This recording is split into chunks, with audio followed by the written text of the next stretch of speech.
Hello and welcome to the channel, and welcome today to the Guild of Dungeoneering. I promised you a video on this game ages ago and you all know what's been going on.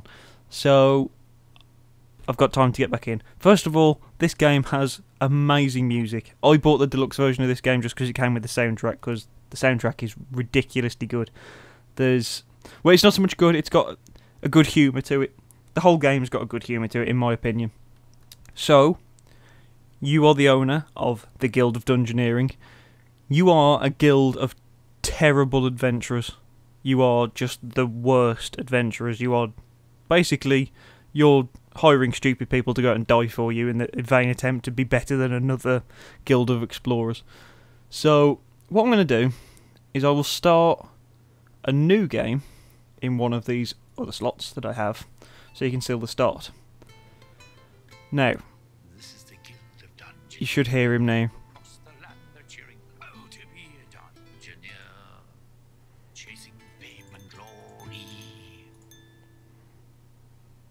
Ah, he stopped. There is a guy who there's sort of like a narrator. He mostly talks in rhyme, but it's not annoying like it is in most games. It might be this when I'm trying to talk, but we'll see. But there's also lots of little music for everyone, so you should start to meet quite a few of them here. So there's a little bit of backstory here about the Ivory League of Explorers, which is the guild that you're trying to prove that you're better than. But you're a bit of an idiot, so it doesn't really help. This game has got a beautifully... I love all this hand-drawn stuff, I think it's great. But it's a sort of card game exploration. I'm going to show you all now. We're going to break it down for if somehow you don't know what this game is. We're going to break it down now. So this is how it would start. We get our barracks, which is where our first adventurer would be. So we can build our own little dungeon wherever we want to put this. So I like having it here on the left. So the one that's always left behind, the solitary lump, the pawn who's fodder for the grind, the sorry little chump. I love those little rhymes, they're great. So this is our very first guy, necessarily pretty bad. You can rename all of them as you want, so we'll call this one... I'm going to name it after... Oh my... I forgot that thing still happens. I don't know why that happens. Halfway through it'll just randomly reset. That is one of my girlfriend's WoW characters. So there you go. That's where we go. I've gone that for solely on the basis she has a mohawk. So there you go. Her old fucking WoW character used to have a mohawk, and that's just what it reminded me of. So there we go. For backstory for that name. So this is our guild at this point. Not really much we can do. We need to go and start earning money, earning fame, all that kind of stuff. So we're just going to go exploring, and we can have our very first little dungeon here. So we're going to send the Chump with nothing else, just the Chump on their own. So this is the dungeon. And this is where the card game starts to kick in. So it's going to play the turn for me first. So you can, the blue are rooms, reds are enemies, and gold is treasure. So in each room you can have one enemy and some treasure. Your character, the adventurer, will automatically move, but they're guided towards treasure and objectives. So you can try and sort of guide their path, but you can't do too much. Now, this is where the card game kind of comes. Your turns are simultaneous. That's something that you need to remember. So whenever I click this, they'll both attack at the same time, unless you have one that's like, oh, this is a quick attack, in which case you hit first. But so this is going to deal 2 damage, so 2 hearts of damage, and he will also take damage. So we could either do 2 damage plus that one and we'd take off 3, he'd take off 2. Or we could technically block 1 damage, so then we'd take 1 damage anyway, and then he'd take 1. I think we're just going to go for the DPS though. There you go. So we just need to get 1 more damage through, which he's actually going to kill himself. So we're going to block this damage, and then he's going to kill himself. So there you go. The rubber ducky kills himself. So from that, we get to choose 1 piece of loot. So there is 4 slots for gear. So here's what we get. If we take the twig, we'll get a bash card to go in our deck, which will deal 1 physical damage and block 1. The stool will get us 3 cards. 2 of them are quite good, but one of them is a stupidity card. If you draw that, it does nothing. It basically is just like you lose your turn, essentially. And then we've got the wooden board, which gives us repel. So here, I think I'm going to take the twig. So we have a weapon, an offhand, a the body, and then the head. So these are our sort of like the gear that we've got. Right, so we can play up to 3 cards. So we want to start getting to these other guys here. So we want to use we want to drag this corridor, and we can fit it anywhere that this will match. So we can see here it's going to match perfectly there, so we can do that. And our adventurers can try and walk towards this. So we want to start getting treasure. So we're going to put some treasure here in the corridor, and we can also put some treasure at the top. But I'm not going to do that just yet, because the more enemies we fight, the more loot we get for during the dungeon. And we also get... I'm just going to turn that down just a little bit, because it seems like it's going a bit crazy. We also get more experience, so therefore our character gets stronger, has more hearts, that kind of stuff. So we're also going to put an enemy on top of it. That is the reason why you put enemies down, because you want to keep them. We're level 1, so we want to be fighting level 1 monsters. There's a loner. -1 HP if it's in a dead end. Well, it's not a dead end. Right, so it's going to do 1 magic damage, and it'll gain a heart for every damage it does. So we have one here that will block any type of damage for 1. So we cancel that turn out. He's going to do 1 magic damage and block 1 physical. So the only thing we can really do here is make sure that we at least get 1 damage through. Okay, this is unblockable, so we can't do nothing to that, so we might as well not waste the bash, and we'll just use the close-eye punch. Okay, again, the same again, unblockable, so we'll just use another closed-eye punch. And if he does the magic damage, he'll regain a heart, so we don't want you to do that, so we're going to use Kara to block that. And then it refreshes. And we get the same again, so we're going to do the same again, because I don't want you getting that heart back. And we will do a lucky hit to get through the damage. There we go. So I just about survived that. So we can now take a cuppa in our offhand. We can take a ruffle shirt. So that's, there you go, that's a quick. So this little lightning bolt means it's quick, so that would attack first. So it would deal 1 physical damage before anything else happened, and it would also draw me a card. So that's pretty nice. Wooden board's always nice for the damage, but Fire Blast's also pretty good as well. I like having Fire Blast just because if someone blocks physical, it's nice to have a magic attack that you can just hit people with quick. Okay, so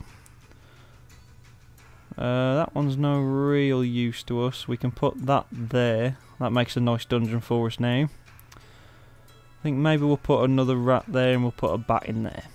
Just fill it up. So this guy's just going to be going out of his way now. I mean, we've only got to kill a few more monsters for this tutorial dungeon. So, they have 1 physical and it's unblockable, so there's no point in us blocking that, so we will just deal Fire Blast damage and we'll take 2 off. Right, that's just a standard fit, so we're going to block 1 physical and also deal 1. So, there you go. Unblockable, so we might as well just do a normal punch. And same again for the finish. And there we go. Right. That's the end of the dungeon. Here is to you, young dungeoneer. You stood your ground and acted very brave. But how long before you feel the fear? And how long before you're in your grave? He's such a cruel guy sometimes. Right, so now we've got ourselves a bit of gold, we can start upgrading our things. We have the Might Tree, which is obviously a lot of like your brawler sort of fighter characters. Magic is obviously like your apprentices, casters, all that kind of stuff. And then loot is actually just about general upgrades for your characters.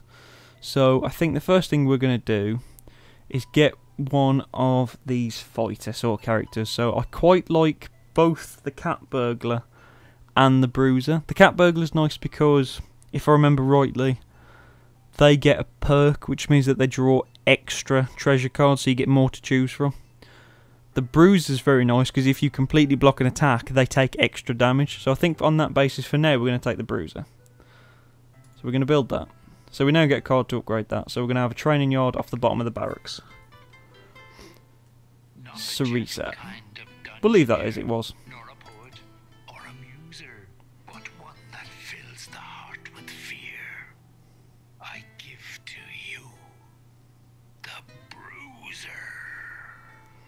Right. We'll do one more dungeon, and then I think that'll be it for now. So we're going to do quest 2. So if this is something you want to see more of, obviously we can do more of this because I really like this game. It's nice and simple, it's very peaceful. Right, so in this one we need to defeat the Rat King who's up here. So the first time I did this dungeon it took me quite a while because I got a bit crazy with it. So I think first thing we do is just connect that straight up and we'll put a level 1 enemy there to get in our way. And I think for now we'll put just a dead end sort of thing off that maybe I can potentially use for something in a minute. Right, so it has the same health as me, but we have spiky, so when I fully block it I will deal 1 damage. So here we can block that, which will be a full block, so he'll take 1 damage, plus we're going to punch him, so they should do 2 damage. There you go, and that's why I quite like the brawlers. So if he hits me I'm going to discard a card, so unfortunately there's not much I can do about that. Same again. Need 1 more damage. It's unblockable though. And we have a block. Well, I have no choice, I have to use it. Oh dear, this is bad. This is bad. Ah, there you go. There you go. And voila. So, we can get a fork. We can get a twig. Or we can get a cuppa. I'm kind of thinking to take a twig again just because it's an extra block. So obviously the more things I can block the better. So in this case I think the twig's probably the best thing to take for me. Okay, we're going to be going into that room anyway, so let's stick a gold coin in there just so it's a beneficial. And we'll put that there. And we'll put that there, and that way I've got the full dungeon already connected straight up. So there's no messing about. Right. Let's see what we can do. So it's unblockable, so there's no point me using... Well, I'll use my unblockable card as well. There you go. Right, there we go. We'll block that so we don't lose a card and you'll take extra damage. Beautiful. We'll block this and you can hurt yourself. Beautiful. And then we will just punch you in the face. Absolutely lovely. So, and now we'll take that copper. There we go. And we got a bit of extra change. Now... we want to put that there, and that's going to make a fountain of blindness. Well, we don't want to be going that way. Let's put another nasty rat there, and then let's maybe put that there. Okay.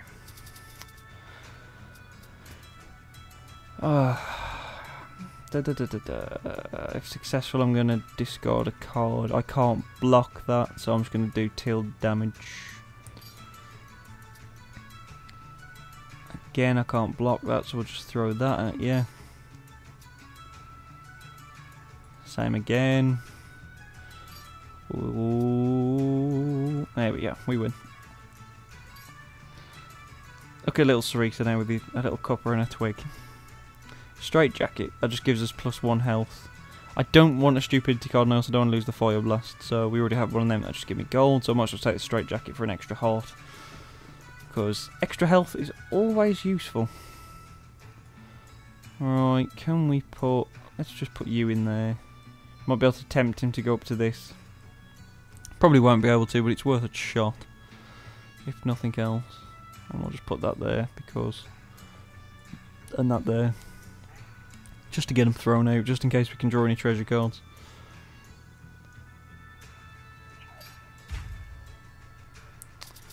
Okay, Sarisa. Let's see how we do. Alright, we can't block it, so we'll just go for our good old trusty Fire Blast. That's unblockable, so we'll just take an Oi. Right, he's going to do tilde damage and lose health, so we can block 2 damage. So therefore he's going to take 2 damage and we're going to take nothing. Fantastic. And there you go, that is game over, because we'll just take another 2 hearts there as well. Beautiful. A club, so we're going to lose absolutely nothing for taking a club. But overall the cooking pot is more worth it, because we get 2 really good cards. So I think I'm going to take that, and that gets me kind of fully equipped then. Right, he's just got his sights set on this this guy now. I kind of didn't want him to go up there yet, but particularly since he's going to get a horrible debuff, which kind of sucks. Yeah, there's no point in me really playing anything. He's already decided to go in that, even though I could have gone here and at least got some kind of a buff. So we get a horrible debuff, which sucks. Can we try and tempt him to go over there? Yes, we can. Let's put a knoll in there, just kind of because.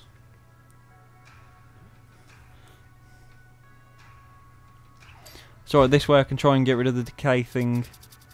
Cause 2 extra damage in 1 turn. Causes an extra damage. Okay. Yeah, we definitely didn't want that against the boss. All physical attacks deal +1 if on half health or less. Right, we want to just use the... Get out of here. Look at that. 2 and he's going to lose 1, so we'll take the block. And then we can jump in with the mad finish. Boom. So... we'd lose slam, but we'd gain that. What about the glymph? I'll just take the gold for that one. Right, you've now decided you are walking back here, so we're going to put a massive gem there. I'm going to put down another knoll just because I want to try and get some more loot. So we'll try and kill the knoll. We'll get some extra loot from this gem, and then we'll go and kill the boss, and then try and get some extra loot there as well. Okay, and hopefully this might give me a level as well, which would be nice. Right, I could try and save myself a damage here, but I think I'm just going to go for the fire blast and try and take 3 off. And then and save the block for this. There you go. I think that was the right call. This should kill him. Yeah. Shimmering Cloak. I'd lose the +1 health. Right, we'll take that one just because I literally don't lose anything for taking that. It's just a straight upgrade from the twig. So he's going up here no matter what I say now, so you might as well just end the turn because he's decided. Okay, so leader, +1 for each surrounding minion. Right, well you haven't got any, so you've lost some. Right, so you're going to deal 2 damage and lose a heart. There's not really much I can do. So I will try and regain a heart back. So it should only deal 1. So we're giving ourselves a bit of a lead now. Oh, I'm going to lose a card, so we'll just take the 2 straight. Race him for the finish at the minute. Oh, that's going to... that's really bad. That's really bad for me. I'm not using Oi on that. I'll waste this. Oh, that's really bad. That's unblockable, so there's no point me using that. Oh, strike, that's perfect, that's perfect. There you go. And he's dead. Now showing off is quite a bore, and certainly not becoming. But what we have here, next in store, will surely have you caught up in all this. Okay, the narrator's going to just keep talking now. Yeah, with our little Rat King tail on. Right, so now we'd have a bit more money, so we'd be able to buy, say, an upgrade for our brawler if we did so wish. So this will give us +1 to the first physical damage in a battle for the first 2 fights. It's kind of good to get you kind of started in a dungeon. But I think, honestly, I am going to take the blacksmith. And we are going to take... I want to get the apprentice. I haven't actually tried the apprentice, so I think we're going to take the apprentice here. We'll put that up there. A practical student who's always prudent, yet very pretentious and conscientious. Okay, this narrator's starting to be really difficult when I want to talk. But... I give to you. Come on. An apprentice. Oh, thank you. Right, so this has been a brief look at Guild of Dungeoneering. It is a pretty damn cool game where you build your own dungeon and kind of try and plan it. I really like it. I think it's got a good sense of humour to it as well, which is nice. There's been a few times where it's had me giggling quite a bit. And the intro music of the main menu is probably the greatest music to ever exist. In fact, I'll tell you what we're going to do. We're going to boost this all the way back up. I'm going to go back to the main menu, and it should kick in. So you get to see the pure joy. So I'm just going to say it now, and then I'll let the music sign itself off. Thank you very much for watching. If you did enjoy this, please do leave me a like, drop me any comments you want, and subscribe if you haven't already. Go and check the game out on Steam if it's something that you think it's interesting, and if you want to see more, please do let me know. So I'm going to play you a little bit of the intro music, and you'll understand why I love this game.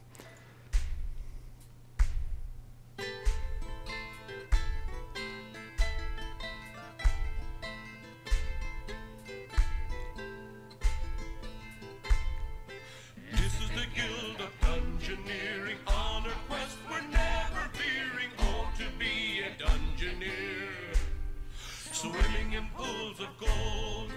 This is the Guild of Dungeoneering. All the monsters keep appearing. Oh, to be a Dungeoneer, whose stories will be told.